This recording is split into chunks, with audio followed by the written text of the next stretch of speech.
Joining me now is the former president's newest attorney to his team, John Lauro. John, thanks so much for being here tonight. You've read through this indictment. What is your defense going to look like? Well, it's basically a regurgitation of the J6 committee report, but our focus is on the fact that this is an attack on free speech and political advocacy. And there's nothing that's more protected under the First Amendment than political speech. So at the end, our defense is going to be focusing on the fact that what we have now is an administration that has criminalized the free speech and advocacy of a prior administration during the time that there is a political election going on. That's unprecedented. We've never seen that in the United States, in the history of the United States.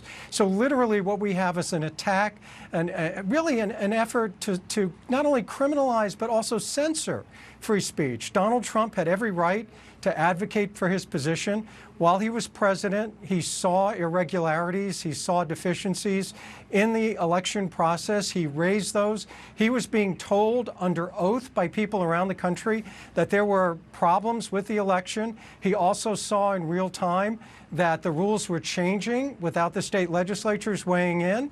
And ultimately, he had every right, in fact, a responsibility as a United States president to raise those issues. And now his advocacy is being criminalized.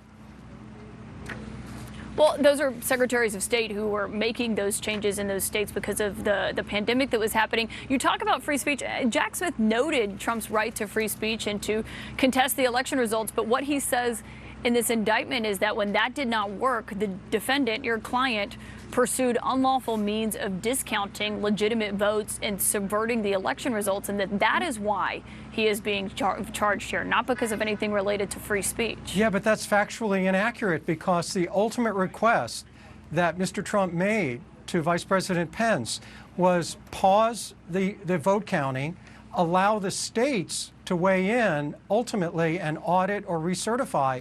And under Article 2, Section 1, Clause 2, the actual responsibility for qualifying electors is in the state legislatures. Mr. Trump had the advice of counsel, Mr. Eastman, who was one of the most respected constitutional scholars in the United States, giving him advice and guidance.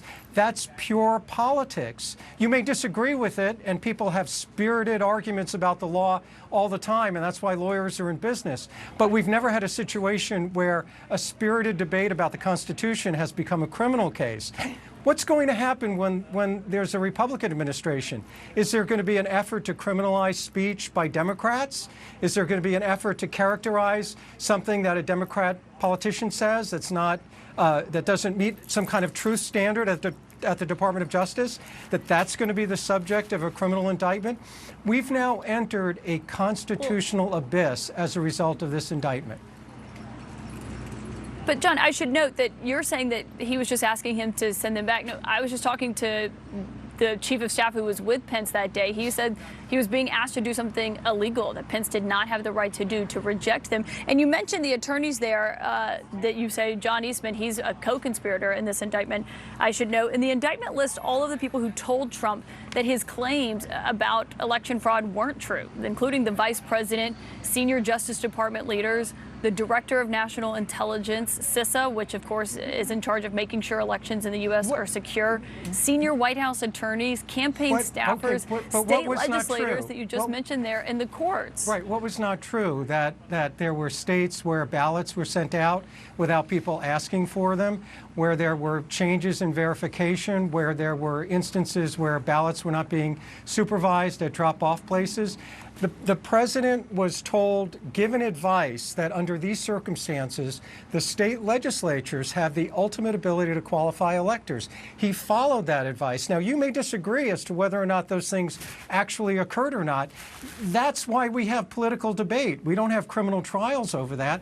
We have the discussion like we're just having. But it matters if those things actually occurred or not, John. Not under the First Amendment. It matters if those things actually occurred, because Not at all, because under the First It does matter if there Amendment, was actually fraud. no, the First Amendment allows. But John, let me stop you there, because Yeah. if he's saying that there was fraud, the First Amendment doesn't allow the President of the United States to go and claim there was fraud when he was told there was not fraud, and then try to subvert the election by overturning legitimate electors. I mean, it First says it Amendment right protects here all in the speech. actual indictment. Absolutely. The First Amendment protects So- all so it speech.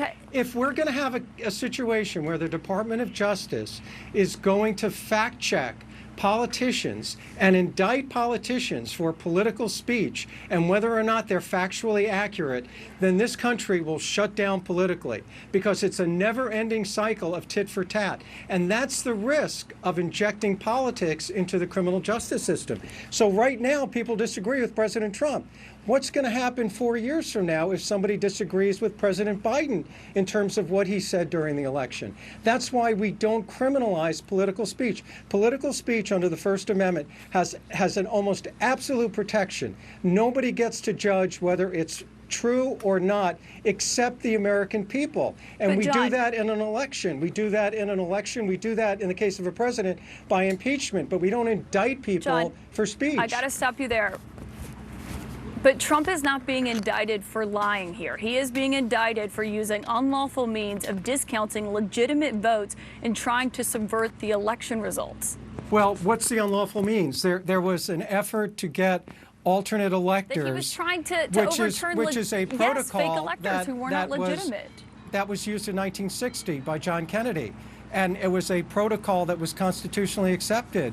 So there's nothing wrong about that. In fact, in the indictment itself, it doesn't allege that there was anything wrong. And the final ask that Mr. Trump made to Vice President Pence was simply pause the voting. There's nothing inherently unconstitutional or illegal about that. In fact, he had an opinion from a very well-known constitutional scholar that said that's fine, that's legal. Mr. Trump is not a lawyer. He's a businessman. His own attorney general and officials said that was not fine, that was certainly illegal that he was asking. And they weren't just asking for a pause. He was asking to overturn the legitimate results. But John, let me ask you, because you're running point on this. Is Trump going to show up in person? He was John, asked. He was asked. Let me ask you let me this: just is finish Trump going that. to He show was up in asked to person for his pause. arraignment on That's Thursday? That's up to the court. You know, the court makes those decisions. So we're prepared to follow whatever the court rules are. John, the judge issued a summons, and he will appear either virtually or in person. Okay, so it's not clear if it's virtually or in person. But one thing to get back to there, he's not just asking for a pause. Your client. No. You have to look at his last. John, your you have to client is look on at what he tape. said. You have to look at what he said at the ellipse. Have you read the ellipse John, speech? you got to let me finish my No. point here. When Your client, when John, you look is at the on ellipse tape speech, with that's the exactly former what he said. the Secretary of State of the state of Georgia.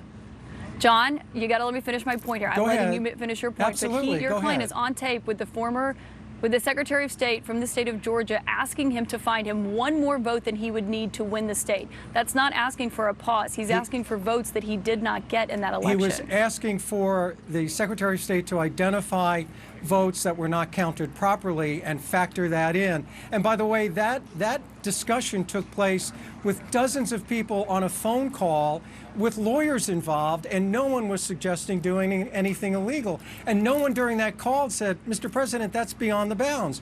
This is politics. This indictment is about pure politics. We engage in vigorous debate in this country about politics. What we don't do is criminalize political speech. This indictment is a game changer. It's the first time that we've taken political speech and said, we're going to criminalize it by the party that's in control against the party that's contesting the next election, where the two individuals involved are going to be running for office.